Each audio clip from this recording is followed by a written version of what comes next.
Salut à tous. Bon, bah écoutez, avant de commencer, je vais quand même prendre le temps de vous parler de moi. Euh, bon, alors, tout d'abord, il faut savoir que je suis né en banlieue parisienne, plus précisément dans la ville de Versailles. Donc j'ai eu cette chance de vivre dans une belle ville fleurie et voilà, et auprès de toute ma famille qui était venue de l'île Maurice en fait, parce que toute ma famille arrivait de l'île Maurice, mes parents arrivaient de l'île Maurice quelques mois avant ma naissance. Du coup, j'ai été conçu là-bas en fait, hein. J'ai pris l'avion dans le ventre de ma mère et je suis né sur le territoire français. Voilà, en bonne santé, de bonne constitution et avec un bel environnement dans lequel j'ai pu évoluer. Et j'ai fait d'ailleurs ma scolarité à Versailles. Toute ma scolarité a été faite à Versailles. Et puis voilà. Puis un jour, j'ai décidé de quitter l'école assez tôt, en fait, pour travailler. Travailler parce que bah, ma famille avait des revenus modestes et j'avais une profonde envie de les mettre à l'abri. Voilà. Et, et puis plein de choses m'ont attiré vers le milieu du travail. Et du coup, j'ai voulu tout de suite, très très vite, travailler pour gagner de l'argent, être autonome, offrir ce que je pouvais offrir à mes parents. Et puis prendre mon envol, comme on dit souvent. Voilà, j'avais beaucoup d'atouts. Physiquement, j'ai travaillé sur moi pour obtenir des performances de manière à pouvoir justement être bon dans les travaux, dans le travail que j'aurais voulu faire. Notamment, je voulais d'ailleurs, j'étais déjà très attiré par le fait de euh, protéger les gens. Protéger les gens et les aider. Voilà. Euh, et, et puis, ben, je vous passe les détails parce que c'est très très long.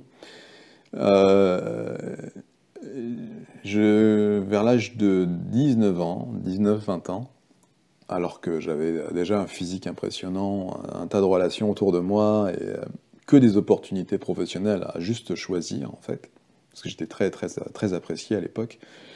Euh, je suis tombé malade.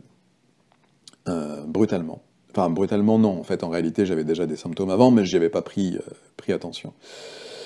Et donc, à 19-20 ans, donc pendant que je travaillais la nuit, j'avais de gros soucis de fatigue et des problèmes digestifs qui accompagnaient cette fatigue, sur lesquels, évidemment, je ne mettais rien de concret, parce que je me suis dit, les problèmes digestifs, tout le monde doit en avoir, parce qu'on se dit ça bêtement.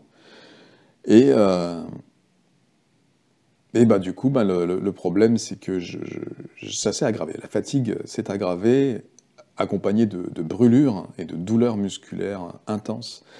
Quand je dis brûlures, c'est comme si vous preniez la gaine de vos muscles et vous preniez un chalumeau et que vous passiez le chalumeau sur vos tendons pendant que vous marchez, ou pendant que vous tenez un sac, ou pendant que, peu importe ce que vous faites. Même quand vous faites rien d'ailleurs. Et donc j'avais ce phénomène de brûlure musculaire, de brûlure dans l'œsophage aussi, parce que j'avais des remontées acides en permanence, de douleurs dans la tête, donc qu'on appelle des migraines communément, mais moi je voyais pas ça comme ça, et une nervosité excessive, vraiment excessive, hein. Je devais prendre énormément sur moi pour avoir l'air serein. Et tout le monde croyait que j'étais serein d'ailleurs, enfin, à part quand ça transpirait un peu, mais globalement, j'avais l'air serein. Et donc, ben, j'ai pris mon mal en patience, j'ai continué à travailler, jusqu'au jour où j'ai arrêté de marcher. C'est-à-dire que je subissais tout ça, hein, en silence, je ne disais rien à personne. Euh, un jour, je marchais, je me souviens, c'était donc, je travaillais à GlaxoSmithKline, pour pas les prononcer. Là, je travaillais au siège social en France, et je marchais dans les couloirs parce que je devais faire ma ronde. Et, et en fait, mon corps s'est arrêté de marcher. Je n'arrivais plus à marcher. Enfin, j'ai forcé, hein, mais c'est comme si tout d'un coup je passais de 84 kilos à 5000, non allez, 7000 kilos d'un coup. C'est-à-dire que tout d'un coup vous avez l'impression que vos muscles ne sont pas adaptés pour tenir le poids de votre corps. Et c'est bizarre à vivre. Mais j'ai rien dit. J'ai rien dit, alors j'ai joué le Superman. J'ai joué le mec surhumain qui pouvait traîner sa carcasse de 7000 kilos jusqu'à la fin de sa ronde, arriver au poste de sécurité, se poser et laisser le relais à son collègue, bien évidemment. Donc ça, c'est ce que j'ai fait. Mais en réalité, il s'est passé un truc gravissime dans mon corps, lequel j'arrivais pas à le mesurer. Donc à partir de là, j'en ai parlé à ma compagne de l'époque qui m'a envoyé voir son médecin de famille. Évidemment, ça s'est pas très très bien passé, parce que son médecin m'a tout de suite classé dans une catégorie à laquelle je ne comprenais pas appartenir, une catégorie de dépressif. Et je voulais pas être dépressif. Je comprenais pas cette idée, comment est-ce que j'aurais pu être dépressif. Alors oui, là, tout d'un coup, c'est dur, parce que j'ai mal, je souffre, mais j'étais pas dépressif, j'avais aucune raison de l'être. J'avais qu'à tendre les bras et j'avais du monde autour de moi, j'avais de l'argent. Je pouvais avoir le travail que je voulais presque, en fait. C'était assez simple. J'avais pas de raison, là, de croire qu'il y avait un problème dans ma tête pour que ça engendre cette fatigue. Mais bon, le médecin généraliste, lui, m'a tout de suite orienté vers un état dépressif. Ce qui a finalement fini par en déclencher un pseudo, puisque quand on vous dit, quand on vous rabâche que vous êtes dépressif, alors que vous ne l'êtes pas, vous finissez par entendre cette suggestion, en fait, hein, qui vous martèle, et vous vous dites, mais c'est le médecin. Bon, peut-être qu'il a raison, peut-être que je suis dépressif, et puis vous finissez par trouver une raison qui vous rend dépressif. Alors qu'en réalité, il n'y a pas de raison qu'on puisse trouver, hein, mais peu importe. Donc j'ai été dépressif, selon le médecin. En sortant de là, j'ai juste voulu foutre ma voiture dans le décor, avec moi dedans, bien sûr.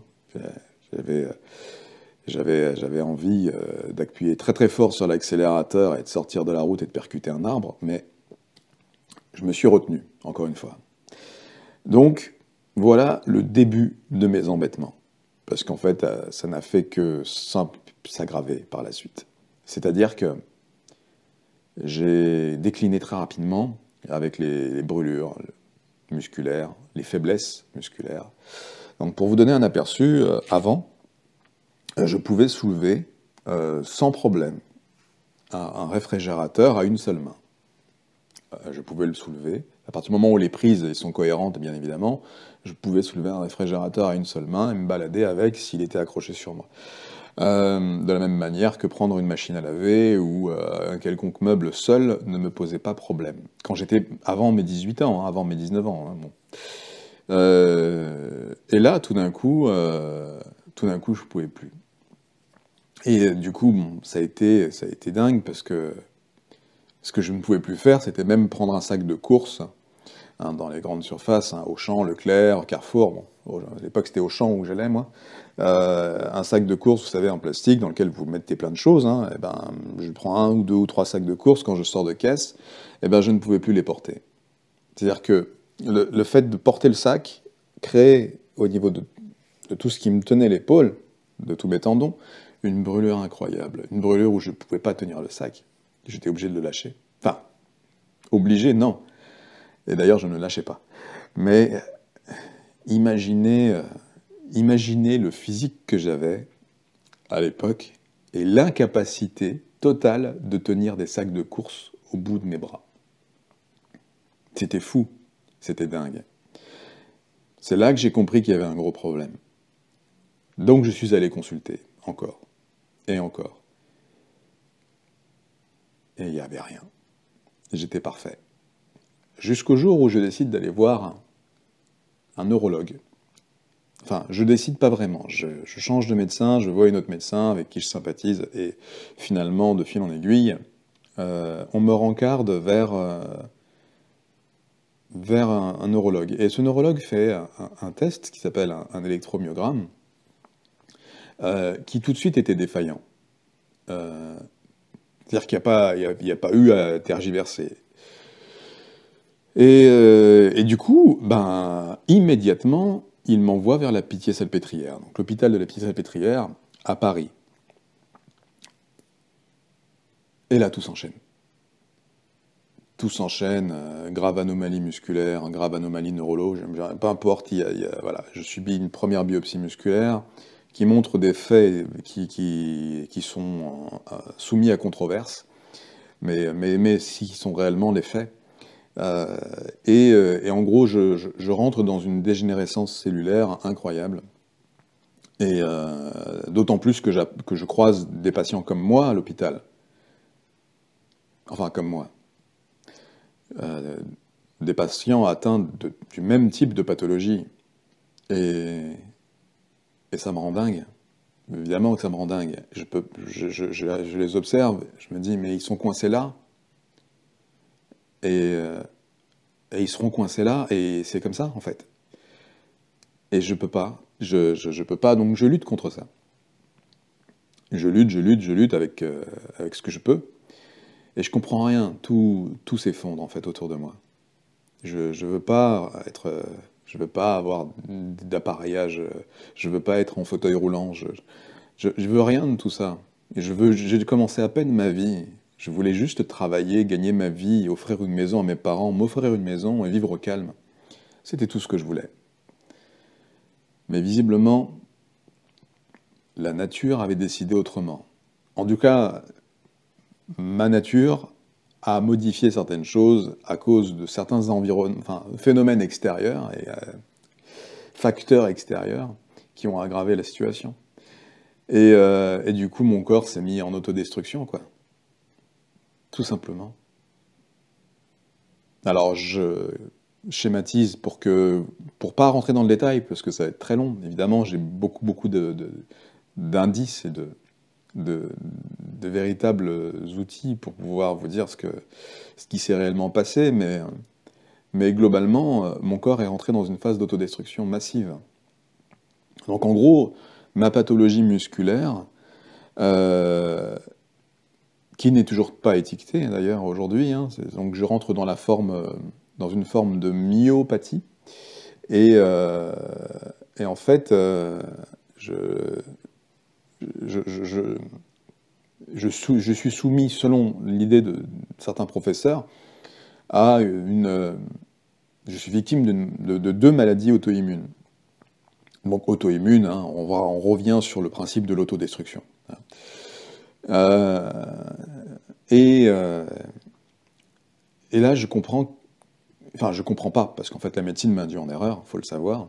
Euh, la médecine m'a induit en erreur dès le départ, en me disant que c'était probablement une défaillance génétique, qu'il fallait trouver le gène défaillant.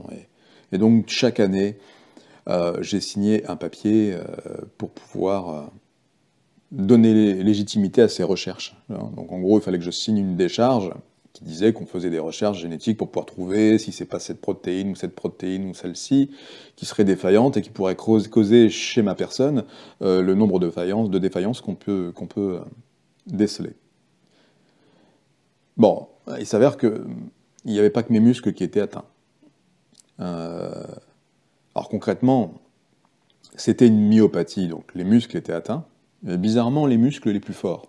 C'est-à-dire que tous les muscles les plus volumineux et les plus puissants chez moi, c'était les premiers à avoir été affectés. Donc aujourd'hui, si vous voulez, ces muscles-là sont morts. C'est-à-dire que j'ai souffert, hein, j'ai souffert. Je me suis vu avec mes muscles disparaître en fait, progressivement et par étapes, euh, par étapes successives. Et ils sont morts. Et j'ai subi les douleurs liées aux nécroses, incroyables. Enfin bon. Et en gros, je schématise, parce que si je vous raconte 20 ans d'hospitalisation, vous allez vous dire, mais attends. Mais en gros, on m'a induit en erreur à plusieurs reprises. On n'a pas voulu me toucher à plusieurs reprises parce que j'étais suivi par les plus grands. Donc quand j'allais voir les confrères, ils me disaient on vous touche pas. je trouvais ça quand même bizarre de la part de la médecine de ne pas vouloir me toucher. Mais, bon, dès qu'il y avait le compte-rendu médical qui disait qui était à la tête de la décision de ce qu'on disait sur moi, on ne me touchait pas. C'est vrai, hein, ce que je vous raconte, hein, c'est pas... Il n'y a pas d'affabulation ni quoi que ce soit.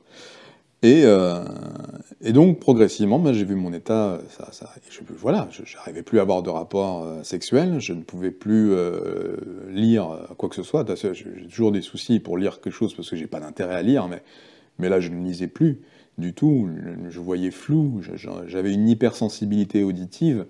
En gros, mon système nerveux a fait ce qu'il voulait, hein. Il m'a foutu en l'air. Voilà, pas de rapport sexuel, je pouvais pas être aimable, parce que j'avais tellement de défaillances que forcément ça jouait contre moi. Et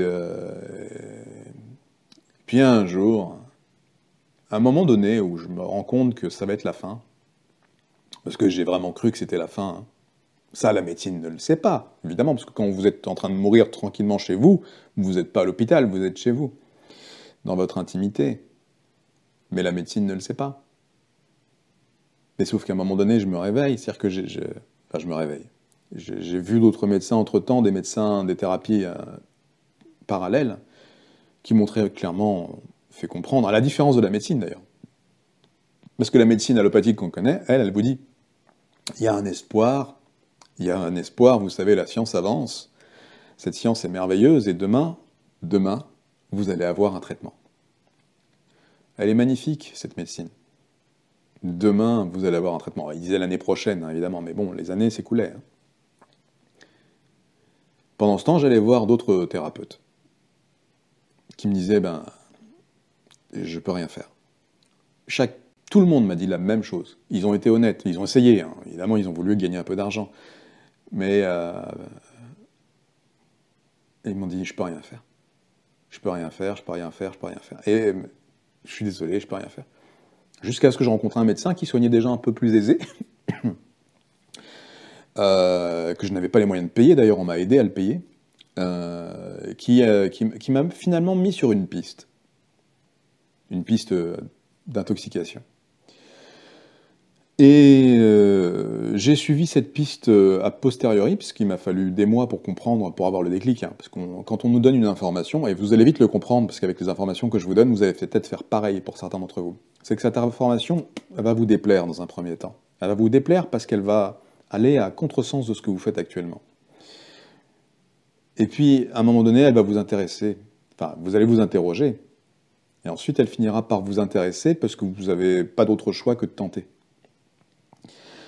Bon, moi, c'est ce que j'ai fait. J'ai eu une info. Enfin, j'en ai eu plusieurs. Puis un jour, bah, à force de regarder ma vie sombrer, je me suis demandé, alors, est-ce que je prenais la direction du cercueil ou est-ce qu'il fallait que je prenne une autre direction? En tout cas, là, je prenais clairement la direction du cercueil. Rien ne fonctionnait chez moi. Je ne rentre pas dans les détails, mais il y a plein de défaillances intimes qui ont merdé. C'est le cas de le dire, d'ailleurs. Bon, eh ben, c'est arrivé au pied du mur comme d'habitude, les humains font ça, on se réveille. Donc je me suis réveillé avec ces phrases, ces textes, ces trucs qu'on m'avait racontés, que je trouvais pas possible parce que j'avais appris la vie autrement. Et puis je me dis, bon, allez, foutu pour foutu, il faut que je trouve une solution, alors on va tenter quelque chose au moins. Et j'ai tenté de faire des recherches par rapport à mon alimentation. Et en fait, ces recherches ont été très simples, hein. J'ai arrêté de manger ce que je mangeais. Et j'ai analysé le résultat de ce que ça engendrait quand je ne mangeais plus ce que je mangeais. Eh ben, vous n'allez pas le croire. Enfin, peut-être qu'il y en a qui vont le croire parce que vous êtes déjà dessus. Mais ça a tout changé. C'est-à-dire que en quelques semaines, j'ai pu limiter les inflammations. C'est-à-dire qu'en 8 mois, j'ai créé un protocole alimentaire, isolé hein, dans mon coin, dans ma chambre, hein. J'ai créé un protocole que je comprenais viable à cette époque-là, parce que il me permettait de mieux fonctionner. J'ai pas dit de guérir, hein, de mieux fonctionner. Et je fais, bah, waouh, Attends, c'est moi qui ai réussi à faire tout ça tout seul, là? Alors qu'à la Pitié-Salpêtrière, ils me promettent un traitement? Qu'ils me donnent pas, parce que pour l'instant, ils me donnent rien. Waouh. Alors, ok. Bah, du coup, à mon rendez-vous de la Pitié-Salpêtrière de l'année d'après, parce que j'avais rendez-vous tous les ans, j'y vais. Même topo, hein, on fait les IRM, on fait les trucs et les machins. Et sur l'IRM, n'apparaissaient plus les inflammations multiples sur la gaine, sur mes muscles, en fait. Et là, je vois le professeur un peu stupéfait et qui me dit qu'est-ce que vous avez, vous avez vu, il y a plus d'inflammation visiblement sur les clichés. Je lui dis oui, et je lui dis oui, et je lui explique ce que j'ai mis en place pour améliorer les choses.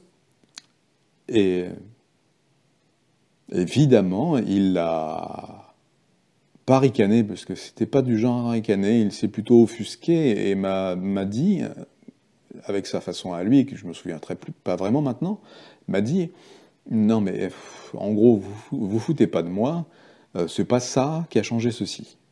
Donc c'est pas ceci qui va changer cela. Hein. Alors vous êtes bien gentil, mais on va continuer nos recherches. Et moi je lui disais mais non, mais j'ai concrètement fait quelque chose qui a amélioré quelque chose, je le ressens moi-même physiquement. Et c'était déplacé de ma part d'avoir dit ça à un médecin qui a certaines réputations dans cet hôpital.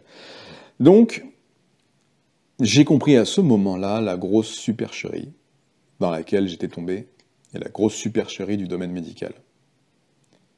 En tout cas, pour mon expérience personnelle, bien sûr. Hein. Et c'est ça que je vais partager avec vous, c'est comment est-ce que j'ai remonté la pente, en fait. Parce que j'étais tellement tombé, tellement bas, que il a fallu que je grimpe, que je grimpe, que je grimpe pour arriver là où je suis, et j'y suis arrivé. Et ce que je vous propose aujourd'hui, en gros, c'est de prendre des raccourcis. Alors évidemment, certains d'entre vous ne voudront pas prendre de raccourcis, puisque vous avancez à votre rythme. Et c'est légitime, j'ai avancé au mien aussi. J'ai passé quand même des années à souffrir, le martyr, avant d'avoir ce fameux déclic où j'ai passé 8 mois enfermé chez moi à réfléchir à comment faire. Mais des années de martyr. Des années où je me plaignais pas. Des années où je restais dans l'ombre, dans le silence. Parce que je ne pouvais pas me montrer comme ça. Je ne pouvais pas sortir dans la rue et montrer l'état dans lequel j'étais. Donc, des années. Et aujourd'hui, j'ai tourné.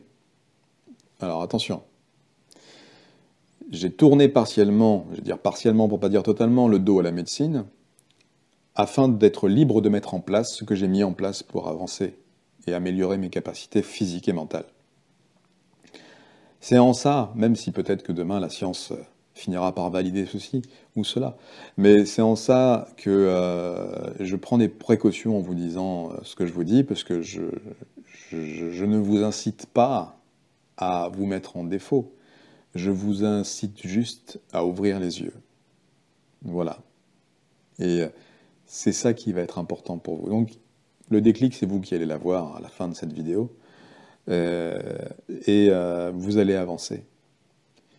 Vous allez avancer, et voilà ce que je partage avec vous, en fait. C'est juste ça. Par la suite, j'ai